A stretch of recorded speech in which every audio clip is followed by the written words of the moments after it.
ყველა არა მივიღოთ გადავთარგმნოთ ჯერ არა.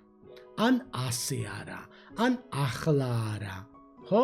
ესე იგი, მესმის არა ვთარგმნი როგორც ჯერ არას. როგორც კი აი ამ პატარა ცვლილებას და თარგმანს მიეჩვევით თუ გამოგივათ, მიხვდებით, რომ ამ მომენტში არ უნდა გაჩერდე და არ უნდა დანებდე. აი წარმოიდგინეთ ახლა ერთი წუთით, რომ თქვენ შვილს ელაპარაკებით და ეუბნები, რომ შვილო, ეს წიგნი აუცილებლად უნდა წაიკითხო.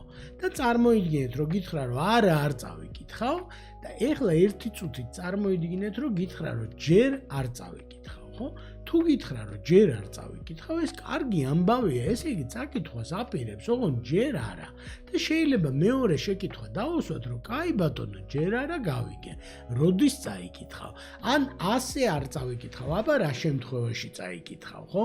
მთლიანად არ წავიკითხავ, კაი ბატონო, აბა ნაწილობრივ წაიკითხავ, მოკლედ, როგორც კი ჩვენ არას დავარბილებთ და გადავაქცევთ ჯერ არას, ასე არა, მთლიანად არა და ასე შემდეგ, მივხვდებით, რომ ეს არ არის კედელი, რომელსაც შევასკდით, არამედ ეს არის გაგრძელება ჩვენი საუბრის.